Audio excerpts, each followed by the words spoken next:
Hello friends नमस्कार स्वागत करूँ आज वीडियो को। तो फ्रेंड्स आम बीट प्रिपरेशन करूँ 2014 मसीहा arts BEd educational and general awareness जो जो क्वेश्चन आसाला तार ए आम प्रैक्टिस करूँ। आपने जानते प्रीवियस ईयर क्वेश्चन आम के हेल्पफुल हे। तो आपने वीडियो को लास्ट पर्यंत देखु आउ सब क्वेश्चन प्रैक्टिस करूँ सहित कंप्लीट एनालिसिस वीडियो जाना आउ यार पीडीएफ यदि आपने पाइबा चाहते तेज बीट ग्रुप जॉइन हो जातु। ये पीडीएफ आपने निश्चय पाइबे। ता सहित प्लेलिस्ट विजिट करूँ जो थे आपने BEd all year question solution practice देखिए जैकि आपको एग्जाम बहुत बहुत हेल्पफुल है। तो क्वेश्चन नंबर 1 माने 26 कौन रहता यानी कि एजुकेशनल एंड जनरल अवेयरनेस कौन सब क्वेश्चन आसाला बीडी आर्ट्स 2024 रे। तो चलते ये सब एनालिसिस करवा आपने यार उत्तर को कमेंट निश्चय करूँ। तो 26 number during the course of which Anglo Mysore war Hyder Ali died माने हैदर अली मरी जाते क्यों आंग्लो मैसूर वॉर अवधि समय रे। आप मैंने ऑप्शन टी भल भाव पढ़ु तापर उत्तर कमेंट करूँ। आम या जाना उत्तर भी जाना सहित एनालिसिस करवा। तो उत्तर कमेंट कले ए चलते सठिक उत्तर जानवा जोटा कि रोचे कौन बी यानी कि सेकेंड आंग्लो मैसूर वॉर रोचे कौन रहा सेकेंड आंग्लो मैसूर वॉर रहा। देखि नियंतु हैदर अली डाइड केबे मरते 1782 मरते केबे 1782 during the second Anglo Mysore war केबे मरते सेकेंड आंग्लो मैसूर वॉर से मरीते। नेक्स्ट क्वेश्चन जीवा देखि नियंतु Which Indian ruler accepted the subsidiary alliance initiated by Lord Wesley first? Lord ओस्ले जे कि सब्सिडारी एलायंस को से प्रथम इनिशिएट यानी कि यहाँ यही व्यवस्था से आरंभ करते। तो यह क्यों भारतीय रूलर भारतीय शासक प्रथम ग्रहण करते। आपने ऑप्शन टी को देखंतु आउ उत्तर कमेंट करूँ। उत्तर कमेंट करने द्वारा आपंकर प्रैक्टिस हो पार सहित या लॉन्ग टर्म आपंकर याद रही पार। तो उत्तर कमेंट कले ए चलते सठिक उत्तर जानवा जोटा ऑप्शन नंबर डी यानी कि निजाम ऑफ हैदराबाद किए रहा निजाम ऑफ हैदराबाद रहा जी कि एक्सेप्ट करते सब्सिडारी एलायंस जहाँ इनिशिएट करते लॉर्ड वेस्ले फास्ट प्रथम थर पर से इनिशिएट करते। तो Nizam of Hyderabad was first Indian ruler ये फास्ट इंडियन रूलर जी कि एक्सेप्ट करते सब्सिडारी एलायंस इन 1798 रे यही सब्सिडारी एलायंस को से एक्सेप्ट करते। ठीक है। तो नेक्स्ट क्वेश्चन देखि नियंतु Whose philosophical ideas were published in the work सत्यर्थ प्रकाश। सत्यर्थ प्रकाश रे क्यों फिलोसफिकल आइडिया को पब्लिश कराइला। अब मैंने ऑप्शन देखंतु माने कहार फिलोसफिकल आइडिया को प्रकाश कराइला सत्यर्थ प्रकाश रे। ऑप्शन देखिए उत्तर कमेंट करंतु तापरे आम सठिक उत्तर जानवा। तो यार सठिक उत्तर होची ऑप्शन नंबर सी यानी कि दयानंद सरस्वती किए रहिले दयानंद सरस्वती रहिले यानी कि Satyarth Prakash was written by Dayanand Saraswati किए लिखिले दयानंद सरस्वती लिखिले outline his philosophical and social reform idea माने सामाजिक संस्कार किपर अणा जाई परिबो आ फिलोसफिकल आउटलाइन कौन रहिबो ता विषय से लिखिले किए लिखिले दयानंद सरस्वती किए लिखिले पुणी थोड़े याद कर दूची दयानंद सरस्वती लिखिले जहाँ सत्यर्थ प्रकाश रे पब्लिश होता। ओके नेक्स्ट क्वेश्चन जीवा Where was the headquarter of theosophical society situated. Theosophical society headquarter क्योंठी अच्छी। आप मैंने ऑप्शन कमेंट करूँ ऑप्शन देखी यार उत्तर कमेंट करूँ। उत्तर कमेंट कले जोटा सठिक उत्तर कौन रोचे देखी ना चलतु जोटा सठिक उत्तर है ऑप्शन नंबर बी यानी कि आदायर कोट रहा theosophical society headquarter Adyar. Okay, theosophical society establish its headquarter at Adyar. आदायरटा कौट अच्छी या चेन्नईटार अच्छी, भारतर चेन्नईटार अच्छी। केबे या एस्टाब्लिश कराइला जोटा कहला 1882 मसीह या एस्टाब्लिश कराइला। केबे 1882 मसीह। नेक्स्ट क्वेश्चन जीवा तो देखि नियंतु who wrote the book the economic history of India. Economic history of India यही बही किए लिखिथिले इन 2 वॉल्यूम माने 2 भाग से लिखिथंती the economic history of India. यही पुस्तक को किए लिखिथंती आ 2 भाग माने वॉल्यूम 1 वॉल्यूम 2 एमती करके से लिखिथंती। अब मैंने ऑप्शन टी भल भाव पढ़ंतु वीडियो पोज करके आप मैंने यार उत्तर कमेंट करंतु। तो उत्तर कमेंट कले एबे चलंतु सठिक उत्तर जानबा जोटा कि रहा ऑप्शन बी यानी कि रमेश चंद्र दत्त। देखि नियंतु रमेश चंद्र दत्त रोड कौन लगी the economic history of India. Economic history of India यही पुस्तक किए लिखिं रमेश चंद्र दत्त लिखिं है analysing the economic impact of British rule. British rule समय जो इकोनॉमिक इम्पैक्ट पड़ता ता विषय से डिटेल एथरे मेंशन करछंती को बही the economic history of India. ठीक है, नेक्स्ट क्वेश्चन जीवा देखना 31 number.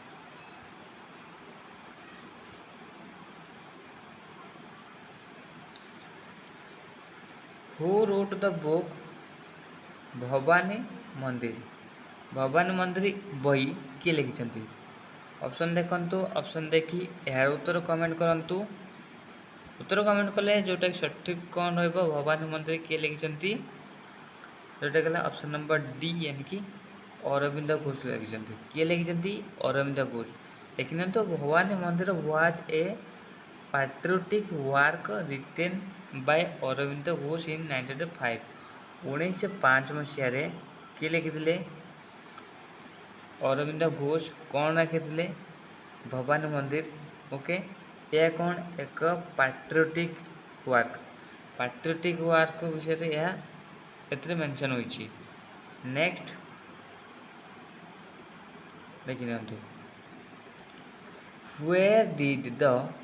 Indian National Congress adopt the resolutions on fundamental rights and national economic program in 1931। 1931 मसीह इंडियन नेशनल कांग्रेस ओके केउठारे आडप्ट कले ग्रहण कले कौन रिजोल्यूशन कोटा रिजोल्यूशन फंडामेंटल राइट आउ national economic programme. National economic programme रो आ फंडामेंटल राइट रो यहाँ जो रिजोल्यूशन पास होता ताको केउठारे आईएनसी एको आडप्ट करथिला ग्रहण करथिला। ओके, आपण माने ऑप्शन देखंतु, ऑप्शन देखि यार उत्तर कमेंट करंतु तापर आमे सठिक उत्तर जानिबा। ओके, उत्तर कमेंट कले एबे चलंतु सठिक उत्तर जानबा जोटा रहउछि ऑप्शन नंबर ए यानी कि कराची ठार रहउछि यानी कि the INC adopted those resolution at its Karachi session in 1931। 1931 Masih Karachi session रे आईएनसी अडॉप्ट करथिला ए रिजोल्यूशन को कि अडॉप्ट करथिला आईएनसी। ठीक है, कोठारे कराची माने रहला fundamental right and national economic programme को। नेक्स्ट क्वेश्चन देखिए which empires of France said I am the state. France रे क्यों सम्राट ओके बुझे फ्रांस रे क्यों सम्राट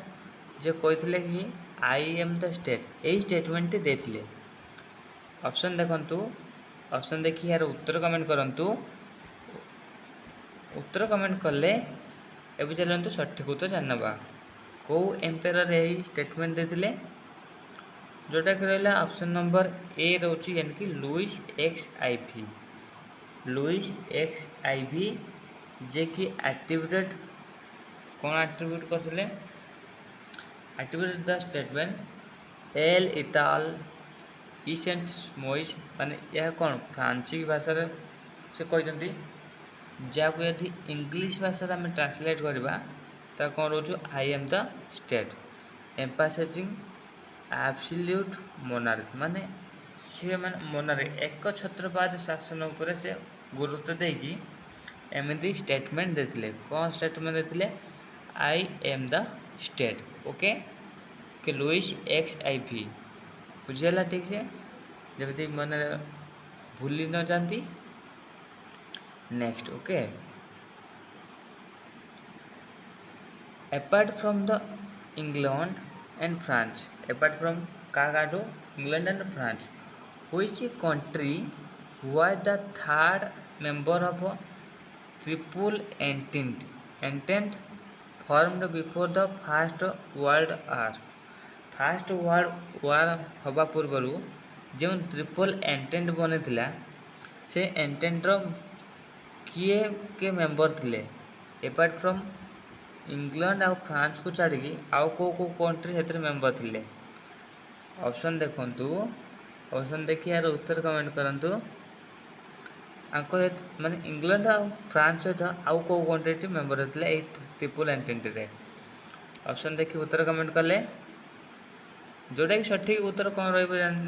जोटा रहा रूसिया कौन रहा रूसिया देखि नि ट्रिपल एंटेंट वाज ना एलायंस एक गठबंधन कहीपर गठबंधन क्या भितर होता है फ्रांस रूसिया और ब्रिटेन क्या भितर ब्रिटेन यानी कि इंग्लैंड ये दिन भितर होता बिफोर वर्ल्ड वार पूर्व यह होता। नेक्स्ट देखिए which country opposed Germany in the first world war but supported in the second world war माने क्यों कंट्री जर्मनी को अपोज करता केबे अपोज करता फास्ट वर्ल्ड वार समय अपोज करता तार सपक्ष थिला नहीं ठीक है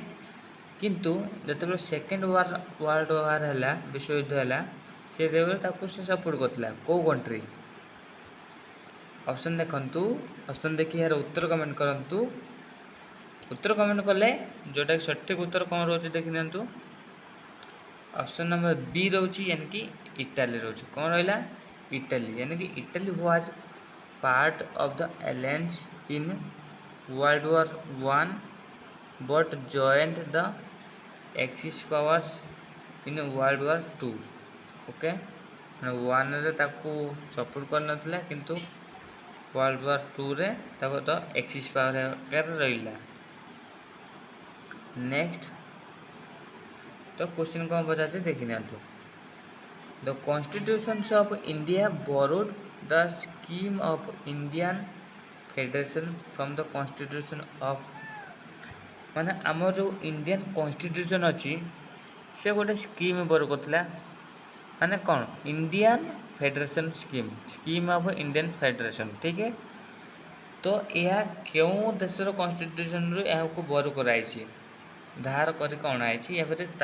कॉन्स्टिट्यूशन को फॉलो करके बनाई तो आप मैंने ऑप्शन देखु ऑप्शन देखिए उत्तर कमेंट करूँ तो कही रखुची ये सब क्वेश्चन आम 2024 मसीहा बीडी आर्ट्स आसला मैंने उत्तर कमेंट कले ये चलते सठिक उत्तर जानवा जोटा कि सठिक उत्तर कौन रोचे ऑप्शन नंबर बी रोची यानी कि कनाडा रोची कौन रहा कनाडा ओके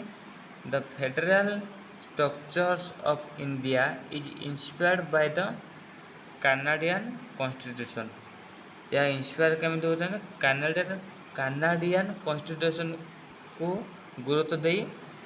यह इंस्पायर होती कनाडियन कॉन्स्टिट्यूशन उपर गुरुत्व दे आंको कॉन्स्टिट्यूशन को फॉलो करके बनाई कौन Indian federation scheme of Indian federation ठीक है। नेक्स्ट तो which of the which is the date of commencement of the Indian Constitution. Indian constitution केबे कार्यकारी हैला को डेट्रे मैंने ऑप्शन देखंतु ऑप्शन देखि यार उत्तर कमेंट करंतु उत्तर कमेंट कले एबे चलंतु सठिक उत्तर जानबा जोटा सठिक उत्तर कौन रोची सी यानी कि 26 जनवरी 1950 the Indian constitution came into force केबे कार्यकारी हैला 26 जनवरी 1950 ओके ठीक है जोटा कि आम कौन कर रिपब्लिक डे ठीक है। Next the right to freedom of religion is contained within which article of the constitution of India Indian constitution रो क्यों आर्टिकल रे right to freedom of religion या विषय मेंशन होईची माने हमर धार्मिक स्वाधीनता पर गुरुत्व देइची तो को आर्टिकल रे ऑप्शन देखंतु ऑप्शन देखि यार उत्तर कमेंट करंतु उत्तर कमेंट कले जोटा सठिक उत्तर रहइबो ऑप्शन नंबर सी रहउची यानी कि आर्टिकल 25 टू आर्टिकल 28 यानी कि दो जो articles guarantees the freedom of religion in India माने यह गारंटी रहउची कौन इंडिया रो जो फ्रीडम रिलीजन आपन जो धर्म चाहिए से धर्म रे आपन ग्रहण करें से धर्म को आप प्रोत्साहन दे पारे तो यह को आर्टिकल रु को आर्टिकल ता ऊपर गुरुत्व देछि जोटा कि आर्टिकल 25 रु आर्टिकल 28 ठीक है। तापर 39 देखि तो fundamentals rights in the Indian constitution have been taken from हम जो फंडामेंटल राइट अछि ओके कौन अछि फंडामेंटल राइट्स इंडियन कॉन्स्टिट्यूशन रो फंडामेंटल राइट्स जहाँ को कंट्री रो कॉन्स्टिट्यूशन रु आसी अछि ऑप्शन देखंतु ऑप्शन देखि यार उत्तर कमेंट कले जोटा सठिक उत्तर कौन रोचे देखि नंतु ऑप्शन नंबर बी रहले यानी कि यूएस कॉन्स्टिट्यूशन कोठु हम आनचु यूएस कॉन्स्टिट्यूशन आनचु कौन फंडामेंटल राइट्स ठीक है। Fundamental rights are modelled after the US bill of rights US bill of rights आम या नहीं आसो आम भारत कॉन्स्टिट्यूशन ठीक है। Next the maximum permissible strength of the Rajya Sabha सब मैक्सिमम सीट केते हे परिबो आपन ऑप्शन देखंतु ऑप्शन देखि यार उत्तर कमेंट करंतु उत्तर कमेंट कले जोटा सठिक उत्तर रहइबो ऑप्शन नंबर ए रोची यानी कि 250 रोची यानी कि article 80 of the Indian constitution limits Rajya Sabha strength to 250 members माने 250 मेंबर को यह लिमिट कर देजी इंडियन कॉन्स्टिट्यूशन लिमिट करची को आर्टिकल धारा अनुसार धारा 80 अनुसार यानी कि आर्टिकल 80 अनुसार अनुच्छेद 80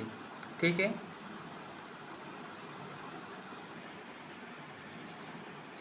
तापर 41 number question the council of ministers is collectively responsible to which of the following यानी कि हमर काउंसिल मिनिस्टर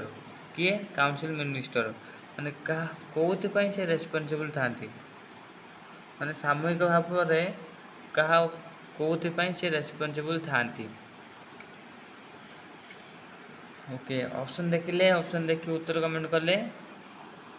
जोटा सठिक उत्तर होची द लोकसभा कौन रहा the Lok Sabha according to article 75(3) अनुसार तो काउंसिल ऑफ द मिनिस्टर जे कलेक्टिवली रेस्पॉन्सिबल रहउछन्ते का भाई लोकसभा भाई ठीक है लोकसभा ऊपर से कलेक्टिवली रेस्पॉन्सिबल रहउछन्ते। नेक्स्ट क्वेश्चन देखिन तो the council minister shall not exceed the total number of members of the assembly seat माने काउंसिल मिनिस्टर जो मेंबर सीट जे अच्छी से सीट को से एक्सीड करेंगे ना केते परसेंट रू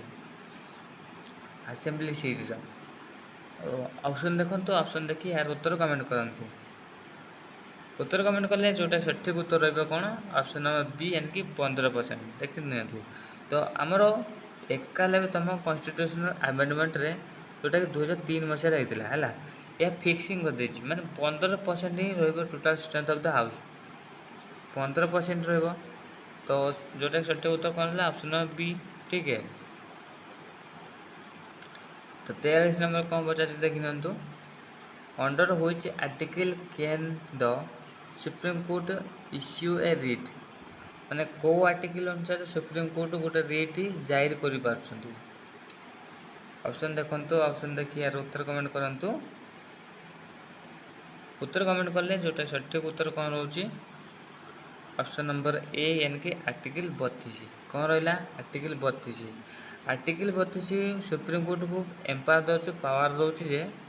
से इश्यू करेंगे रिट जाहिर करेंगे फंडामेंटल राइट उपर। ठीक है फंडामेंटल राइट उपर से रिट जाहिर करेंगे। नेक्स्ट ए जज of the supreme court of India India रो सुप्रीम कोर्ट जज may resign from the office by writing to माने सुप्रीम कोर्ट जज रिजाइन दे परिबे कहा को तांकर रेजिग्नेशन लेटर सबमिट करेंगे। ऑप्शन देखंतु ऑप्शन देखि यार उत्तर कमेंट करंतु उत्तर कमेंट कले एबे चलंतु सठिक उत्तर जानबा जोटा रहउछि ऑप्शन नंबर डी यानी कि द प्रेसिडेंट कोटा रहला द प्रेसिडेंट रहला article 124 of the constitution allows a जज to resign by writing to the president president को तांकर रेजिग्नेशन लेटर देकी यानी कि तांकर ठार से रिजाइन करबे जोटा कि को आर्टिकल अच्छी आर्टिकल 124 अनुसार जदि सुप्रीम कोर्ट जज रिजाइन दौरान तेज से प्रेसिडेंट पाखे रेजिग्नेशन लेटर दे पारे। नेक्स्ट क्वेश्चन तो देखी नियंतु who among the following administrates the oath of the office to a जज ऑफ ए हाई कोर्ट आउ थे कही रखुची who among the following administrates oath of office to a जज ऑफ हाईकोर्ट जज को तांकर जो शपथ पाठ करा जाए कौ एडमिनिस्ट्रेटर यह करती किए तांकर शपथ पाठ करती है। ऑप्शन देखंतु ऑप्शन देखिए यार उत्तर कमेंट करंतु उत्तर कमेंट कले भी चलते सठिक उत्तर जानवा जोटा कि सठिक उत्तर कौन रोचे ऑप्शन नंबर ए रोचे यानी कि गवर्नर ऑफ द स्टेट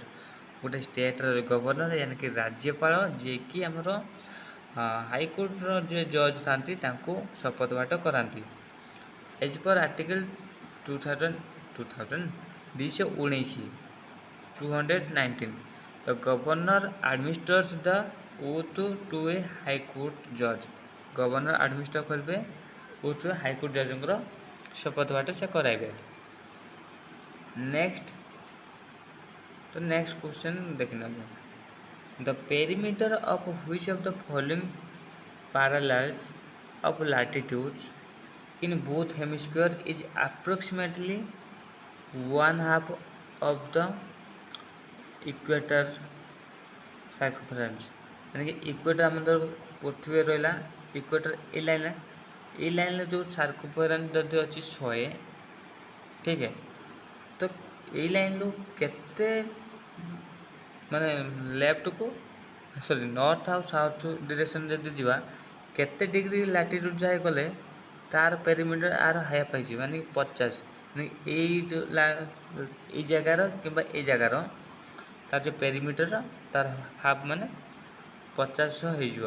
एटा 100 है यार अधा हो केते डिग्री गले केते डिग्री लैटिट्यूड गले जोटा कौन रोचे ऑप्शन देखो ऑप्शन देखिए यार उत्तर कमेंट करंतु उत्तर कमेंट कले जोटा सठिक उत्तर रोचे ऑप्शन नंबर ए यानी कि 45 डिग्री रोचे कौन रहा 45 degree the 45 degree latitude circles is approximately half the circumference of the equator due to the cosine rule in spherical geometry एक स्फीयर ये रहा इक्वेटर इक्वेटर जदि आम सर्कमफरेंस जिते रोचे सर्कमफरेंस बुझीपार तार जो एटा परिधि कौन रहा परिधि ठीक है तो एपटे आम 45 डिग्री एपटे 45 डिग्री रहे एपटे नॉर्थ रहा एट साउथ रहा तो ये जो 45 डिग्री लैटिट्यूड रे तार कौन हो तार अधा हो याठू अधा हो ठीक है। नेक्स्ट क्वेश्चन एटा देखिन तो the tropic of cancer almost passes through the three of the following places. Tropic of cancer तीन जगह दे पास है। Identify the one which farther away from the tropic माने ये तीन जगह देची तीन देची ओके दुईटी जगह देची ओके दुईटी एरिया देची तो कही जो एरिया ट्रॉपिक कैंसर टू बहुत दूर अच्छी कौ एरिया दूर अच्छी आप कमेंट करते तो उत्तर कमेंट कले जोटा सठिक उत्तर कौन रोची ऑप्शन बी रोची यानी कि जबलपुर मध्य प्रदेश रोची कौन रहा जबलपुर मध्य प्रदेश देखते Jabalpur lies farther north compare to the other places which are close to the tropic of cancer माने कुछ माने ट्रॉपिक कैंसर टू दूर अच्छे ठीक है। Next question which among the following Himalayan passes is located in a mountain range different from the other three माने क्यों Himalayan passes जोटा कि mountain range different from other three ये जो एम गोटे क्योंटी अन्य तीन ठू भिन्न आउ ओके ऑप्शन देखिए उत्तर कमेंट करंतु उत्तर कमेंट कले जोटा सठिक उत्तर कौन रोची ऑप्शन नंबर ए रोची यानी कि बानिहाल रोची देखि तो बानिहाल इज द पीरपंजल रेंज कौन रोची इज इन यह हूँ पीरपंजल रेंज अच्छी है while the others are in the eastern and central Himalaya other गुड़ाक कौन रही ईस्टर्न आउ सेंट्रल हिमालय अच्छी अदर कौन रहा बानिहाल को छाड़देले जमी रोच आमर जुजिला रोची नाथुला रोची आउ लिपुलेक ये सब कौन रहा ये सब आमर रहा ईस्टर्न यानी कि आमर भारतर ये जगह रहा ठीक है आमर ईस्टर्न एरिया रहा सब आ सेंट्रल हिमालय रिजन रे रहा। Next which of the following streams belongs to a drainage systems different from the other three कौन कहला देखी दिखाँ which of the following streams belongs to drainage systems different from the other three माने एमान मध्य केउटी केउ stream केउ जलस्रोत जोटा कि ड्रेनेज सिस्टम को बिलोंग कर माने अलगा अन्य तीन ठू उत्तर कमेंट करंतु उत्तर कमेंट कले जोटा सठिक उत्तर कौन रोची ऑप्शन नंबर सी रोची यानी कि द सन लेकिन the Son river is the tributary of the Ganges and the flows through central India रे प्रूव करुची unlike the others which originate in Himalaya अन्य तीन टी कौटी ओरिजिनेट होती जोटा कि हिमालय रे बाहर ठीक है किंतु ये जो सन रिवर ता कौट बाहर सेंट्रल इंडिया रीजन रू बाहरी अच्छी तो जोटा कि आम गंगार ट्रिब्यूटरी सेंट्रल रीजन दिख जाऊँगी गंगार tributary. Next which area in India gets rainfall in winter due to western disturbance western disturbance होतबारु या विंटर सीजन रे वर्षा हुए कौ जगार ऑप्शन देखंतु ऑप्शन देखि यार उत्तर कमेंट करंतु कौ जगार वेस्टर्न डिस्टर्बेंस आमर रेनफॉल होता है शीत ऋतु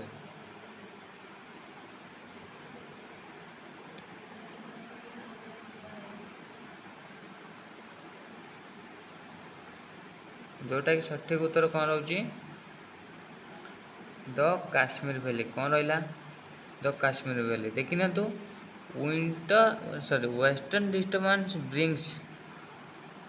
विंटर रेनफॉल वेस्टर्न डिस्टर्बांस हवा द्वारा कौन हुए तो विंटर रेनफॉल नहीं आए mainly on the north western part including Kashmir माने नॉर्थ वेस्टर्न पार्ट में यह होता है। Okay Bharat north western part कोटा एटा इंक्लूडिंग काश्मीर एरिया रहा तो ठीक है Kashmir valley. Next which bird sanctuary in India is famous for Indian bustard माने क्यों बर्ड सैंक्चुरी इंडिया क्यों बर्ड सैंक्चुरी है फेमस फॉर इंडियन बस्टार्ड पे से फेमस अच्छे। ऑप्शन देखो ऑप्शन देखिए यार उत्तर कमेंट करंतु उत्तर कमेंट कले जोटा सठिक उत्तर कौन रोचे देखी नियंतु। ऑप्शन अच्छी यानी कि कोच रोची the great Indian bustard is found in the grassland of Kutch and Gujarat कौट मिलूँ grassland of Kutch and Gujarat रू। Which bird sanctuary in India is famous for Indian bustard पर क्यों बर्ड सेंचुरी फेमस अच्छी जोटा कि कोच ठीक है कोचटा कौट अच्छी गुजरात अच्छी कौट अच्छी गुजरात अच्छी। Next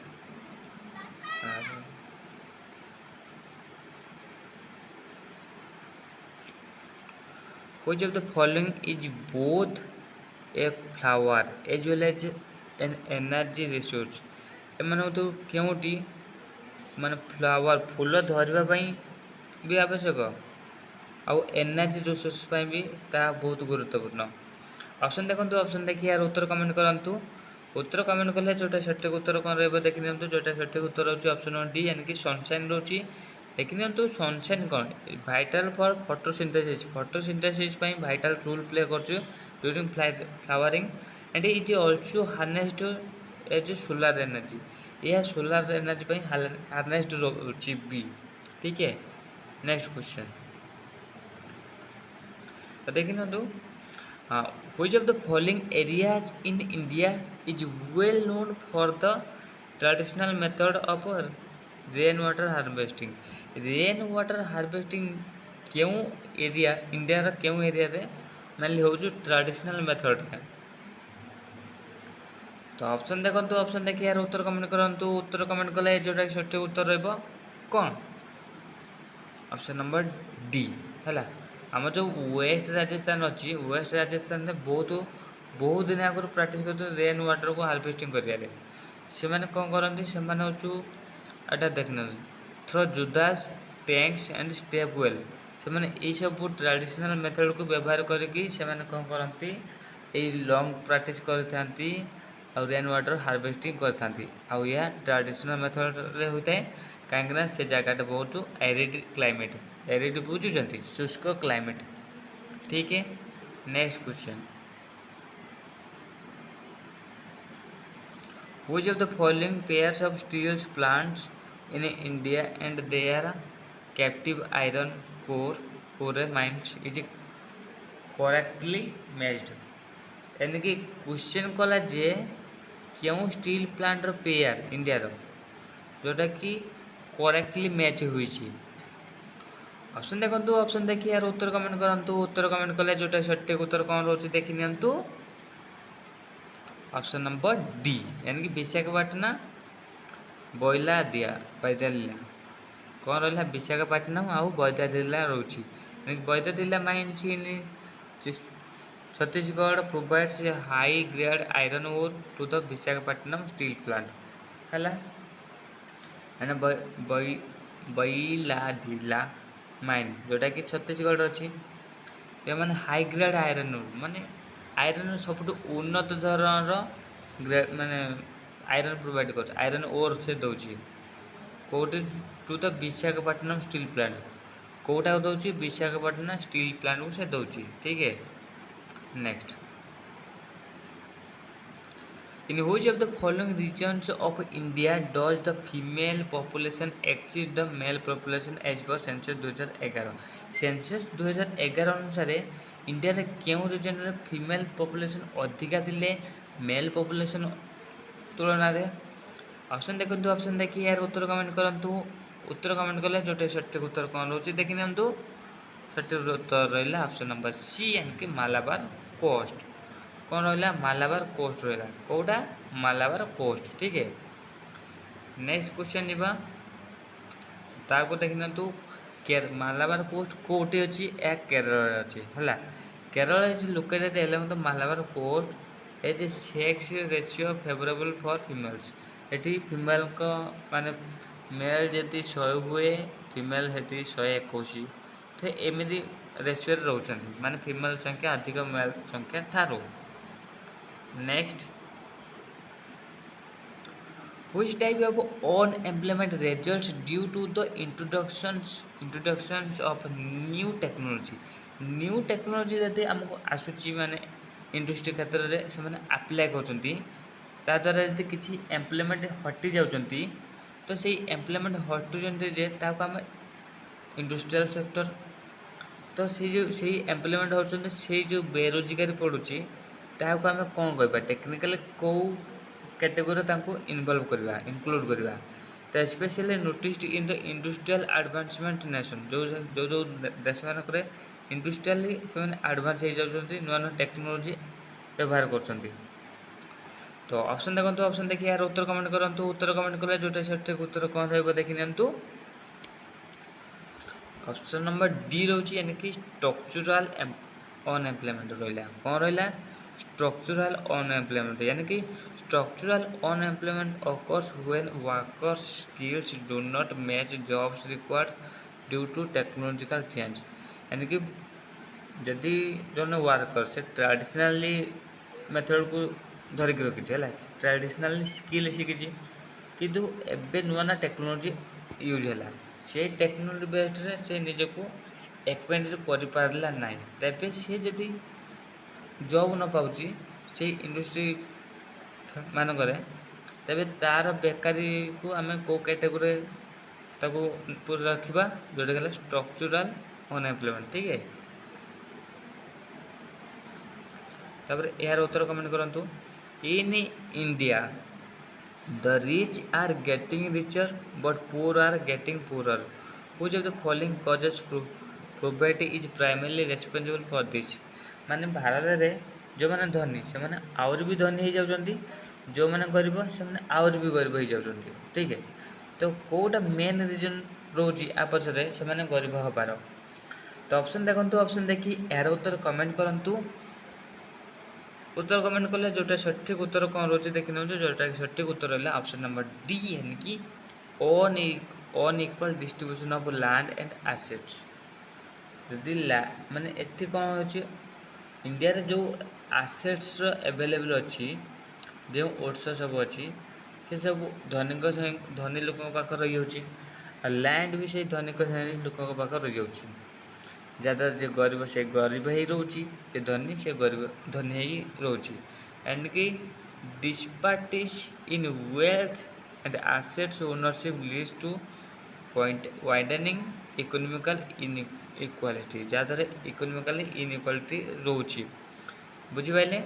next which type of inflations appears in an economy whether money supplies exceeds the available goods and service। माने कौन कहला which type of inflammation occur माने क्यों प्रकार इन्फ्लेमेशन हम जिते कौन हम कौ क्षेत्र हम इकोनॉमी क्षेत्र है जिते money supply exceed money supply बढ़ी the available goods and service good service तुलन मनी सप्लाईटा अधिक हो जाऊँगी तेज कौन इन्फ्लेमेशन रही ऑप्शन देखो ऑप्शन देखिए यार उत्तर कमेंट करंतु। उत्तर कमेंट करें जोटा सठिक उत्तर रहा ऑप्शन नंबर डी यानी कि डिमांड पुल इन्फ्लेमेशन कौन रहा डिमांड पुल इन्फ्लेमेशन रहा यानी कि demand pull inflation occurs when the demand occupies supply but due to increase in the money circulation money से पाखर प्रबल रहा किंतु प्रोडक्ट अवेलेबल रहा से जगह एटा डिमांड पुल इनफ्लेमेशन है। Next the short term borrowing rates at which the Reserve Bank of India borrows money from other bank माने Reserve Bank India short term पर अन्य बैंक ठू जो बोरो करुच्ची से बोरोइंग रेट को आम कौन कहवा ऑप्शन देखो ऑप्शन देखिए यार उत्तर कमेंट करूँ उत्तर कमेंट कले जो सठिक उत्तर है ऑप्शन नंबर बी यानी कि कॉल रेट रोच कौन रोच कॉल रेट यानी कि the call rate is the rate at which the bank lends to each other for very short duration bank lend कर कौन कर शॉर्ट ड्यूरेशन यह लैंड कर यूजुअली ओवरनाइट से मैंने गोटे राति से लैंड करता है। तो next as a last question the per capita income of a country is its country जो पर कैपिटा इनकम रोची ता कौन ऑप्शन देखो ऑप्शन देखिए यार उत्तर कमेंट करूँ उत्तर कमेंट कले जो सठिक उत्तर रहा ऑप्शन नंबर ए यानी कि एवरेज इनकम रोची यानी कि the per capita income is calculated by the dividing the national incomes by the population including the average income या एवरेज इनकम को लेकिन या जना थाए। तो फ्रेंड्स आशा करूँ वीडियो भल लगी जब भल लगी तेज चैनल को like comment share and subscribe कर दिखाँ ता सहित यही प्लेलिस्ट आउ टेलीग्राम ग्रुप रे जॉइन हो जातु यार पीडीएफ पाइबाई। So thank you for watching this video.